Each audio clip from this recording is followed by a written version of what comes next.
Assalamualaikum warahmatullahi wabarakatuh. Dari sini saya ingin mempresentasikan artikel saya yang terkait dengan kontribusi ideologi Hasbi Ashidik dalam meneliti hadis. Jadi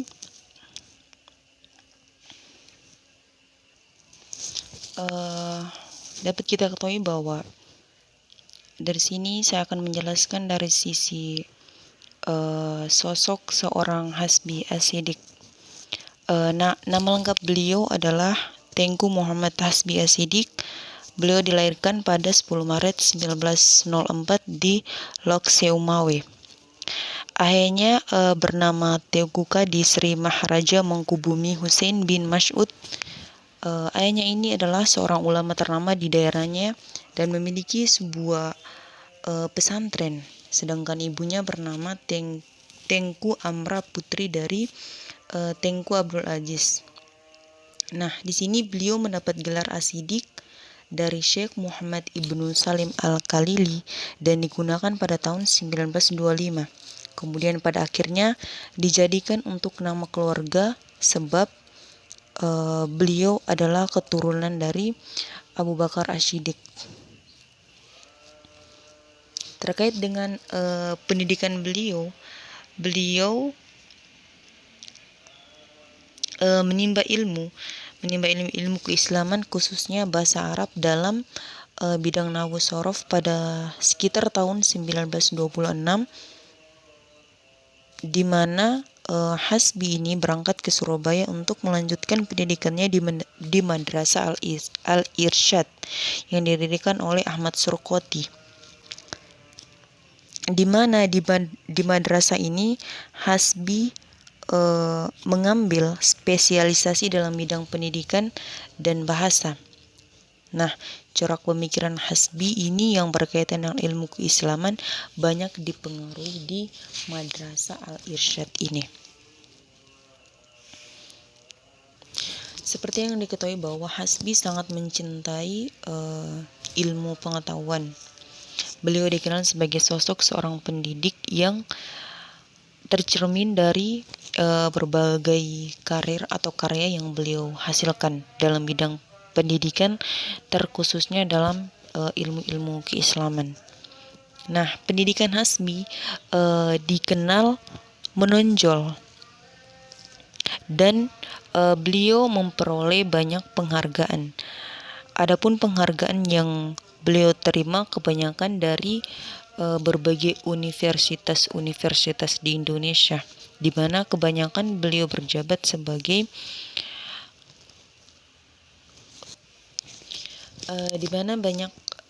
beliau mendapat penghargaan sebagai dekan di Fakultas Syariah di berbagai fakultas perguruan tinggi di Indonesia seperti di Kalijaga dan di Universitas Araniri di Aceh. Nah, Hasbi Ashidik ini dipandang sebagai seorang pemikir Islam yang bercorak reformis, di mana kegelutannya di bidang fikih dan hadis dan berbagai karya yang dihasilkan membawa perubahan dalam bidang keislaman Indonesia. Nah, bahkan Mukti Ali memandang bahwa Hasbi merupakan salah seorang tokoh pembaru pemikiran Islam di Indonesia dalam bidang fikih dan hadis. Akan tetapi, di antara kedua bidang ini, Hasbi lebih menonjol dan lebih menekuni bidang fikih. Nah, dalam hal ini, Hasbi ingin memperbarui Islam di Indonesia dengan jalan menciptakan fikih Indonesia, yaitu fikih yang ditetapkan sesuai dengan kepribadian Indonesia yang sesuai dengan watak dan sikap dari masyarakat Indonesia itu sendiri. Kemudian selanjutnya, upaya Hasbi dalam memajukan studi moderasi hadis di Indonesia. Nah, pemikiran hadis kontemporer ini tumbuh dan berkembang dengan adanya berbagai ide atau gagasan dari para pengkaji hadis. Nah, salah satu tokohnya yang mengkontribusikan pemikiran dalam mengembangkan hadis di Indonesia adalah Hasbi Ashidik. Nah,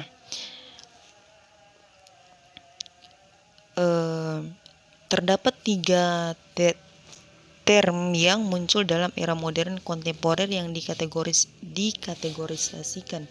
Di antaranya adalah pemikiran kewenangan hadis, validitas hadis, dan model pemahaman hadis. Nah, pemikiran hadis kontemporer dalam hal ini berupaya untuk merealisasikan ajaran Islam yang fleksibel dan selalu up to date dalam mereduksi perkembangan kehidupan. Namun, tidak hanya terpaku kepada arus zaman dengan mudah menginterpretasikan teks hadis yang disesuaikan dengan keinginan manusia. Nah, oleh sebab itu dalam hal ini Hasbi banyak mengkontribusikan berbagai pemikiran terkait dengan hukum keislaman, terkhusus dalam bidang hadis yang beliau banyak menghasilkan karya-karya baik dalam bidang fikih ataupun hadis. Nah, Hasbi ini dikenal sebagai sosok yang intelektual yang banyak berkontribusi dalam keislaman di Indonesia. Dengan demikian maka Hasbi dikenal sebagai salah satu tokoh pembaru Islam Indonesia yang selalu menciptakan warna baru untuk Indonesia. Kemudian selanjutnya banyak cara-cara yang ditempuh oleh seorang Hasbi untuk menghasilkan tulisan atau karya hadis yang berbentuk bahasa Indonesia. Nah, akan tetapi di satu sisi karya Hasbi memiliki kelebihan dan kekurangan. Namun tak bisa dibantah bahwa hal tersebut juga mempunyai kekurangan, yaitu dari sisi kelebihan karya yang dihasilkan oleh Hasbi Ashidik, beliau menghasilkan kitab dalam bentuk berbahasa Indonesia, di mana di sisi kelebihannya kitab ini bisa memudahkan masyarakat Indonesia untuk mempelajari kitab-kitab hadis kepada masyarakat Indonesia pada umumnya. Akan tetapi tak bisa dipungkiri bahwa hal tersebut juga mempunyai kekurangan, yaitu sulitnya tulisan tersebut untuk menyebar, sebab tidak ditulis atau dihasilkan dengan bahasa universal seperti bahasa Inggris atau bahasa Arab. Selanjutnya, pemikiran dan kontribusi Muhammad Hasbi Ashidik dalam bidang hadis. Yang pertama terkait dengan ta'rif hadis dan sunnah. Jadi menurut Hasbi, antara hadis dan sunnah memiliki perbedaan. Meskipun pada hakikatnya kata hadis dan sunnah itu sama, tetapi kebanyakan ulama berusaha membedakan antara keduanya. Menurut Hasbi, hadis merupakan segala peristiwa yang disandarkan kepada Rasulullah SAW, walaupun itu hanya terjadi sekali dalam sepanjang hidup dan hanya diriwayatkan oleh satu orang. Sedangkan sunnah adalah segala sesuatu yang diceritakan ataupun tidak, namun jelas bahwa hal tersebut dilakukan oleh Nabi serta para sahabatnya, yang kemudian diteruskan oleh tabi'in dan seterusnya berlangsung secara mutawatir. Nah, menurut Hasbi, sunnah ini merupakan amalia Nabi yang mutawatir, di mana salah satu cara Nabi melaksanakan sesuatu ibadah yang dinukilkan kepada umat dengan amalia yang secara mutawatir. Hasbi berpandangan bahwa sunnah dan hadis seperti hanya dengan Al-Quran, di mana mempunyai dua sifat. Pertama, penetapan hukum, dan kedua sebagai pedoman untuk menetapkan suatu hukum. Perbedaan hadis dan sunnah pun diketahui melalui silsilah kata. Nah, Hasbi berpendapat bahwa sebutan hadis sudah ada semenjak sebelum kedatangan Islam, di mana sebutan hadis sudah ada semenjak sudah lama digunakan oleh masyarakat Arab Jahiliyah pada masa itu. Sedangkan sebutan dari hadis ini merupakan kata yang pertama kali digunakan sejak munculnya agama Islam, di mana generasi pertama Islam memahami istilah sunnah melalui Al-Quran dan lantas digunakan untuk penamaan bagi sunnah. Kemudian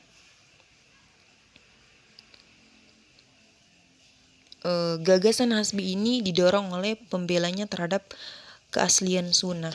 Sebab waktu itu banyak sekali para penulis muslim yang berpaham bahwa Islam hanyalah Al-Quran laksana pegangan tasriyahnya.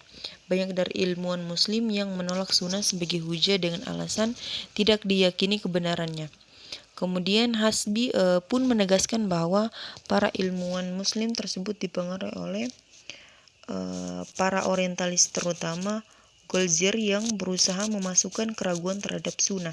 Akan tetapi di sisi lain, perbedaan tersebut dipahami secara cermat. Hasbi mengarahkan bahwa kedua istilah ini tetap mempunyai persamaan dilihat dari sisi petunjuknya.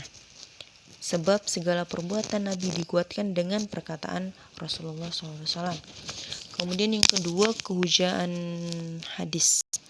Kemudian terkait dengan kehujahan hadis, jumhur ulama menetapkan bahwa hadis masuk dalam kategori sebagai penetapan sumber hukum Islam, di mana hadis sama dengan kalam Allah, Al-Quran. Akan tetapi jika ditelusuri dari aspek fungsinya dan bentuk urutnya, para ulama setuju menetapkan Al-Quran sebagai asal hukum Islam yang pertama, dan hadis sebagai sumber hukum Islam yang kedua. Oleh karena itu, jika dilihat dari aspek derajat atau rutbah, hadis mempunyai kedudukan setelah Al-Quran. Al-Quran dari sisi keasliannya masih tetap terpelihara. Nah, hal ini disebabkan karena kemutawatiran penyampaian yang memfaedakan qot'i.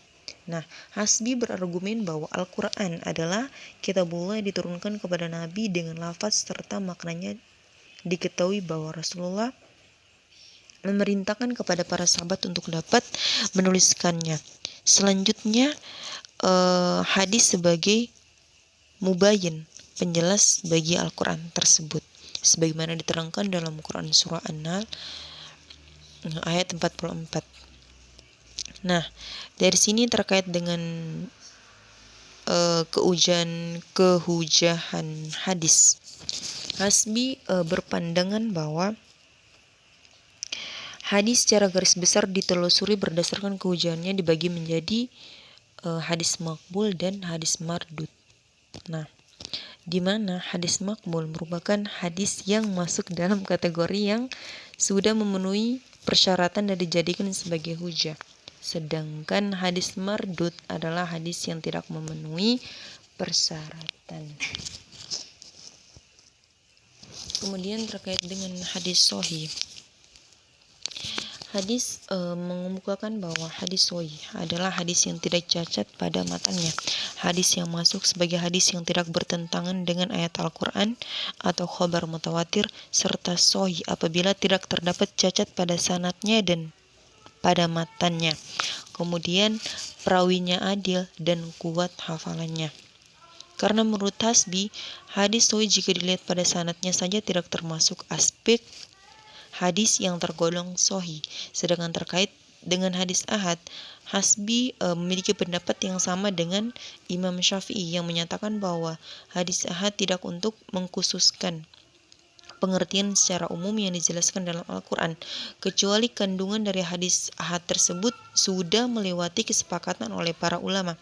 Nah, sedangkan terkait dengan hadis ahad yang mujma' alaihi dimufakati bisa mengkhususkan ayat.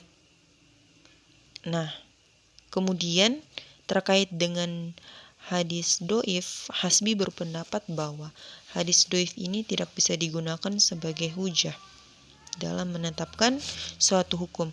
Hal ini telah disepakati oleh jumhur ulama, di mana mereka dilarang dengan tegas untuk tidak mengatakan bahwa Nabi bersabda dan siapapun itu dilarang untuk meriwayatkan hadis doif. Hasbi menjelaskan bahwa hadis-hadis yang boleh diamalkan dan menjadi hujah dalam pengambilan hukum Islam dengan mengutip pendapat Asy-Syaukani dalam Muqaddanail al-Autar, yakni pertama, hadis-hadis yang ada pada kitab Sahih Al-Bukhari dan Sahih Muslim tidak perlu diperiksa sanadnya dan hanya ditinjau mengenai maksud tujuan hadis tersebut dengan menggunakan ilmu dirayah. Yang kedua, hadis yang dinilai sahih oleh salah seorang imam hadis yang yang terpandang dan tidak dicela oleh hadis yang lain dengan catat yang kuat walaupun hadis tersebut tidak termasuk dalam kitab Sahih Al-Bukhari dan Sahih Al-Muslim. Kemudian yang ketiga, hadis-hadis pada kitab hadis di mana penulisan menjelaskan bahwa di dalam kitab tersebut dipastikan memasukkan hadis sahih saja seperti Sahih Ibnu Khuzaimah, akan tetapi selama tidak ada keterangan yang mencela hadis tersebut seperti kitab Sahih Al-Hakim yang berjudul Al-Mustadrak, sebab Al-Hakim menyusun kitabnya di saat ia telah lanjut usia sehingga beliau tidak sempat memeriksa kitab terdahulu. Kemudian selanjutnya tentang hadis dhaif dan hadis maudhu. Hasbi mengatakan bahwa seluruh ulama tidak sepakat membolehkan hadis dhaif untuk menetapkan suatu hukum. Mereka hanya berselisih dalam hal menggunakan hadis dhaif untuk menetapkan keutamaan amal. Fadhil al-amal. Menurut Nawawi dan Al-Adjakar bahwa dalam penetapkan hukum bukan suatu perbuatan sunnah, dia hanya menunjuk kepada keutamaan suatu perbuatan saja. Oleh karena itu menggunakan hadis dhaif untuk menetapkan suatu perbuatan berhukum sunnah sama sekali tidak dibenarkan. Hadis dhaif dikatakan sebagai hadis yang lemah yang tidak memenuhi syarat hadis sahih dan hasan. Dapat dikatakan lemah karena dalam sana terdapat catatnya para perawi hadis disebabkan karena dusta, lalai pada hafalannya, kurang baik akhlaknya, menyalahi perawi yang terpercaya, tidak diketahui keadaannya, serta banyak kekeliruan dalam meriwayatkan hadis dan lain sebagainya.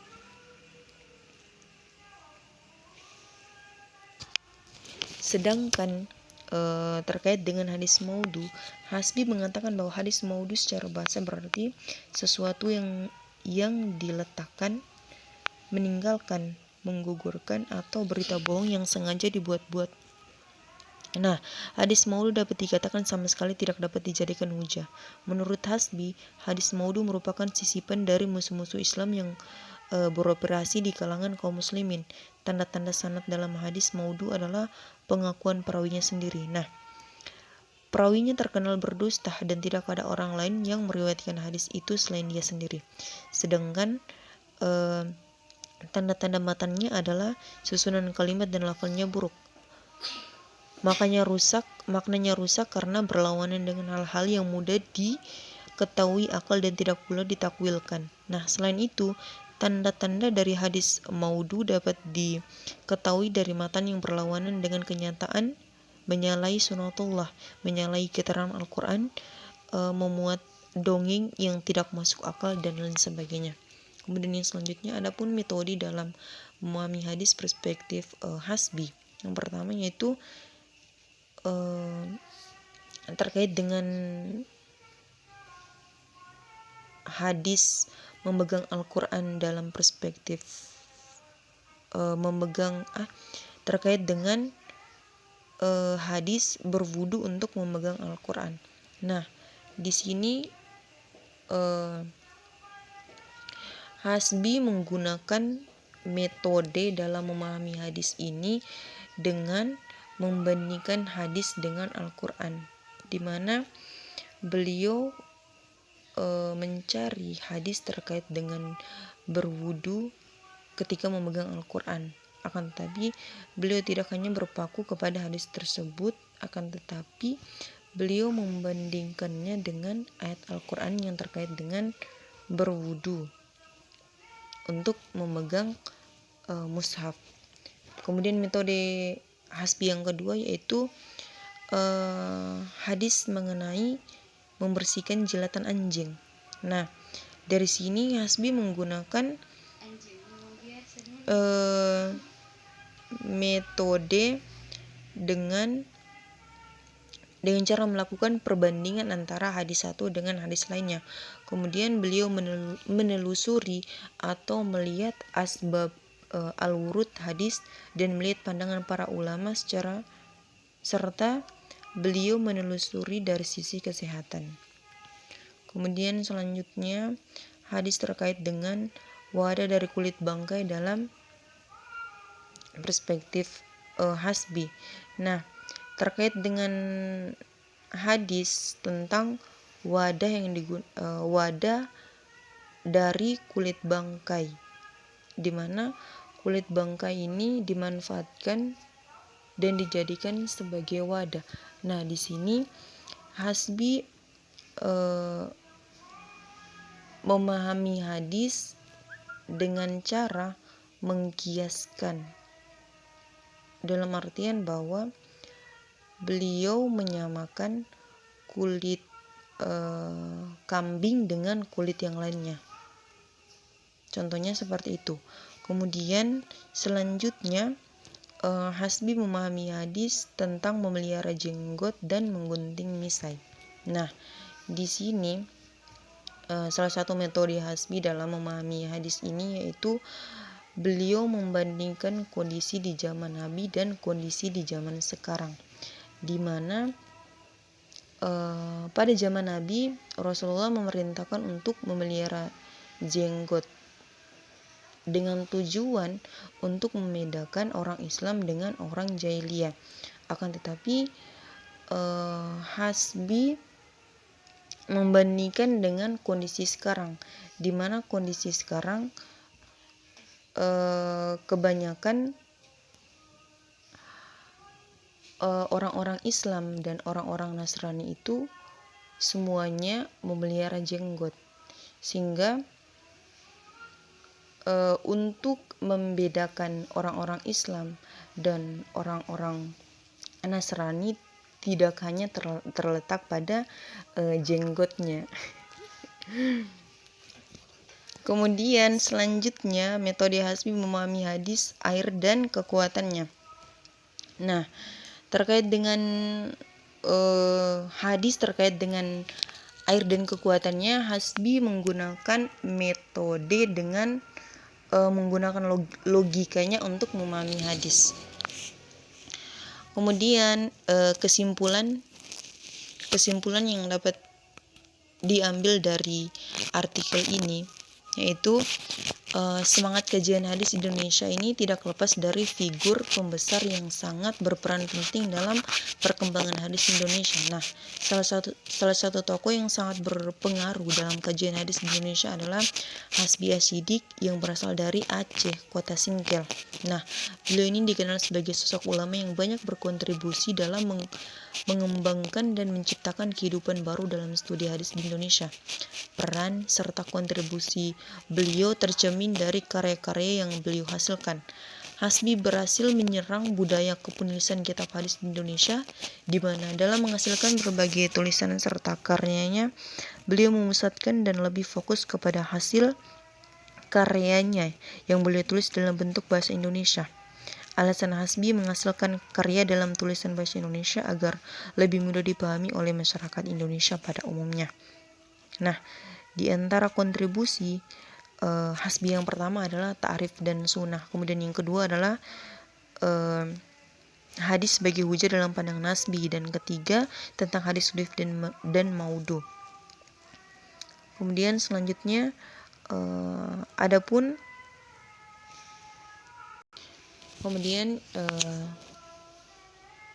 metode Hasbi dalam memahami hadis yang pertama yaitu membandingkan hadis dan Al-Quran. Kemudian